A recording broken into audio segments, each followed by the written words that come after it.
नमस्कार। आज मैं थ्री फेज लोको में लगे हुए ब्रेक सिस्टम के बारे में बात करूंगा। थ्री फेज लोको में दो प्रकार के ब्रेक सिस्टम हैं, E70 और नॉर्स। तो आज हम E70 के बारे में बात करेंगे।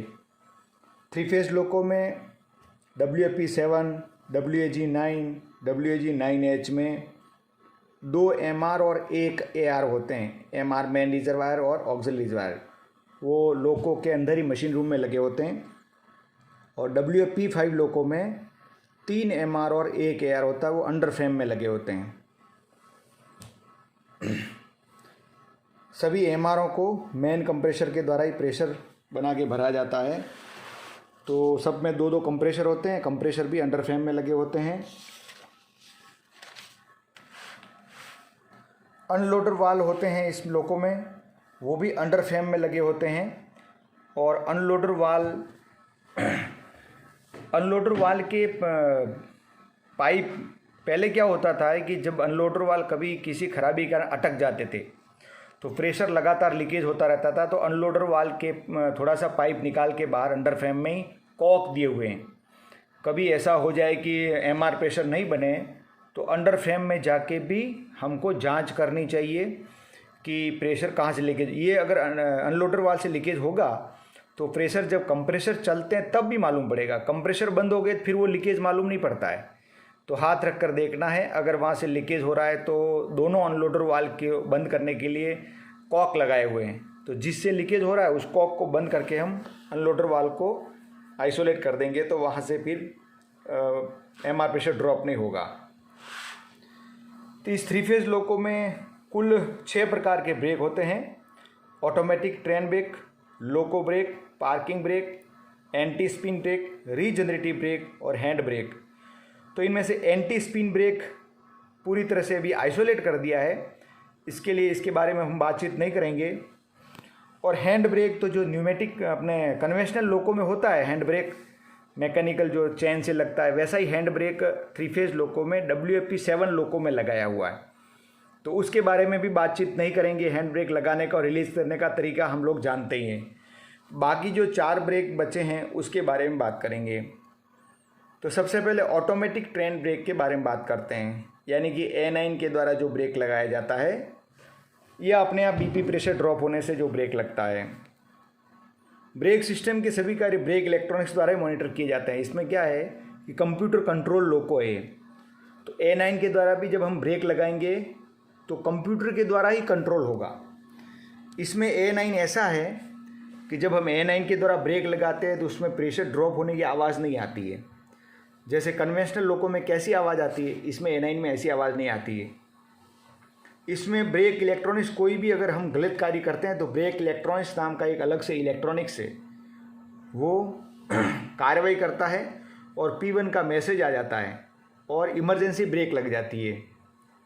यानी कि ब्रेक इलेक्ट्रॉनिक्स फेल हो गया या गलत काम हो गया तो भी ब्रेक लगा देगा लोको को।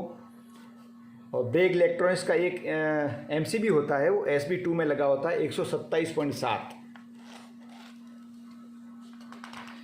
अब A9 के द्वारा विस्तार से वर्णन से बात करते हैं। दोनों कैब में लोको पायलट डैश पर एक एक A9 लगा हुआ है जो इलेक्ट्रिकल मतलब सर्किट से चलता है। यूँ ध्यान रखने का ये, इसमें लोको कन्वेंशनल लोको की तरह नहीं है।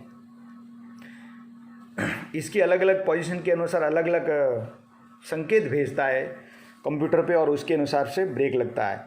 इसका मेन जो उपकरण होता है E70 वाल्व होता है। ये E70 वाल्व न्यूमेटिक पैनल पर लगा होता है।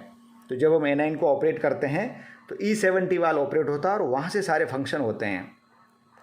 A9 के द्वारा लोको में और गाड़ी में दोनों में ब्रेक लगता है। लोको में वही प्रोपोर्शनेट ब्रेकिंग लगता है BP प्रेशर ड्रॉप होने से, इस प्रकार यहाँ से भी लगता है। इसके A9 की कुल 6 पोजीशन है। एक पोजीशन जो इमरजेंसी पोजीशन है वो डायरेक्ट BP पाइप से जोड़ी हुई है। तो जैसे कन्वेंशनल लोको में होता है A9 को इमरजेंसी पर रखने पर BP प्रेशर ड्रॉप होकर ब्रेक लगता है, तो ऐसा ही इसमें भी डायरेक्ट BP प्रेशर ड्रॉप होकर ब्रेक लग जाता है। A9 का हैंडल जो है, A9 की जो वाल है जो वर्किंग कैब में ही काम में रहता है, पीछे वाली कैब में ये कार्यरत नहीं रहता है। यानी कि A9 का हैंडल अलग से मिलता है, तो उस एक हैंडल को हम जहाँ से गाड़ी चलाएंगे वहीं लगाएंगे, इसलिए वही A9 काम में रहेगा जहाँ हम गाड़ी चला रहे हैं। यदि BL की को D से ऑफ किया जाता है तो ये फिर ब्रेक कंट्रोलर को इमरजेंसी पोजीशन पर लाने पर BP प्रेशर ब्रेक पाइप से सीधे एग्जॉस्ट हो जाता है। केवल कार्यरत कैब में यह कार्य रहता है। यदि BL की को D से ऑफ किया जाता है तो ये कार्य नहीं करेगा, परंतु आपातकालीन अवस्था में यानी कि इमरजेंसी पोजीशन में काम करेगा अगर A9 का हैंडल नहीं भी लगाया तो। इस वाल्व की निम्न 6 अवस्थाएं होती है, यानी कि इसके हैंडल को हम सबसे पहले इसकी 6 में से 4 अवस्थाओं को याद करने की ज़रूरत नहीं है, क्योंकि रिलीज पे हम जानते हैं 5.4 रहेगा और रन पे 5 kg रहेगा, न्यूट्रल पे 0, इमरजेंसी पे 0, ये 4 तो याद रह गई। उसके बाद में एक होती है इनिशियल एप्लीकेशन, उसमें 4.60 BP प्रेशर रहता है और फुल सर्विस पे 3.35 kg रहता है। इस तरह इसकी 6 पोजीशन रहती है। न्यूट्रल पे हैंडल को A9 हैंडल को सॉकेट में डाला और निकाला जा सकता है, और अन्य किसी पोजीशन पे वो हैंडल बाहर नहीं निकलेगा क्योंकि उसमें मैकेनिकल लॉक होता है। इसमें BP चार्जिंग कॉक लगा हुआ है 70 नंबर का न्यूमेटिक पैनल पर, उसमें एक माइक्रो स्विच भी लगा हुआ है। इसकी स्थिति कंट्रोल इलेक्ट्रॉनिक्स द्वारा मॉनिटर की जाती है। यदि BP चार्जिंग कॉक 70 नंबर बंद है तो डिस्प्ले स्क्रीन पर P1 का फॉल्ट मैसेज आ जाता है। जब ब्रेक कंट्रोल के हैंडल को रनिंग पोजीशन से अप्लाई पोजीशन में रखा जाता है तब E70 का कंट्रोल प्रेशर जो ब्रेक इलेक्ट्रॉनिक्स के विशिष्ट संकेत द्वारा मांगा गया है उस मात्रा तक गिर जाता है, जिससे BP प्रेशर E70 वाल्व के माध्यम से वातावरण में एडजस्ट होता है। बाद में break pipe pressure self maintaining feature के द्वारा उस मात्रा पर बनाए रखा जाता है, यानी कि A9 की बॉडी से मतलब प्रेशर ड्रॉप नहीं होता है, E70 जो न्यूमेटिक पैनल है वहीं से होता है। इसी प्रकार अलग अलग पोजीशन पर ले जाने से इसमें से प्रेशर ड्रॉप होता है और ब्रेक लगते हैं। इसी के द्वारा कंजक्शन ब्रेक यानी कि जिसको बोलते हैं सिंक्रोनस ब्रेक या प्रोपोर्शनल ब्रेकिंग भी होता है। जब हम A9 के द्वारा BP प्रेशर ड्रॉप होते हैं तो C3W वाल्व जो इसमें इस लोको में भी न्यूमेटिक पैनल पर लगा हुआ है उसके द्वारा लोको में ब्रेक लगता है, और C3 डिस्ट्रीब्यूटर वाल्व के द्वारा लोको में 2.5 kg का ब्रेक लगेगा। अगर आपको ब्रेक नहीं लगाना है तो इसमें भी कन्वेंशनल लोको की तरह A9 को ऑपरेट करने पर PVEF को अगर दबाएंगे तो लोको में ब्रेक नहीं लगेगा। इस A9 का हैंडल जो है स्प्रिंग लोडेड है, मतलब नॉर्मल तो ये रन पे रहता है, पर रिलीज़ पे अगर हम ले जाएंगे तो जब तक पकड़े रखेंगे तब तक वो रिलीज़ पे रहेगा, और जब छोड़ देंगे तो वापस रन पे आ जाएगा। अब ये बात है कि रिलीज़ पे कब ले जाएंगे, 5.4 प्रेशर कब बनाएंगे, जब गाड़ी को हमको जल्दी रिचार्ज करना है या इनिशियली रिचार्ज के समय एक बार रिलीज़ पे ले जाके छोड़ देना है, यानी कि उसको ज़्यादा देर तक पकड़े रखने की ज़रूरत नहीं है या बार बार ले जाने की भी ज़रूरत नहीं है। बार बार नहीं ले जाना उसको, कभी कभार जब भी गाड़ी को जल्दी रिलीज करना हो ले जाके छोड़ दो बस। फिर वो BP प्रेशर एकदम 5.4 kg हो जाएगा और धीरे धीरे धीरे धीरे करके वापस वो 5 kg हो जाएगा, और ऐसा करने से गाड़ी ओवरचार्ज नहीं होती है। जैसे कन्वेंशनल लोको में एक बार BP प्रेशर बढ़ जाए तो गाड़ी ओवरचार्ज हो जाती, ऐसा इस लोको में नहीं होती। ऐसा कंप्यूटराइज सिस्टम इस प्रकार बना हुआ है।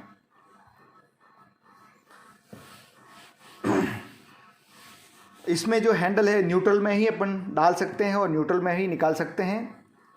इस प्रकार A9 के द्वारा लोको और गाड़ी में हम ब्रेक लगाते हैं। अब डायरेक्ट ब्रेक की बात करेंगे, SA9 के द्वारा कैसे ब्रेक लगाते हैं।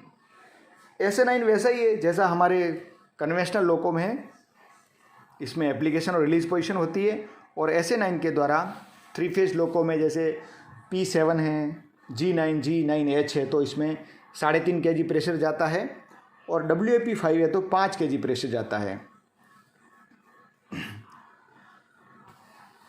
3 फेज लोको में कन्वेंशनल लोको की तरह SA9 का या A9 के कोई भी कटआउट कॉक नहीं होते हैं, बस वो BL चाबी से जिधर से अपन को ऑपरेट करना है उस हिसाब से वो काम करने लग जाता है। तो इसमें कैप चेंज करने के लिए कॉक बंद करने की ज़रूरत नहीं होती और उनके कॉक होते भी नहीं हैं।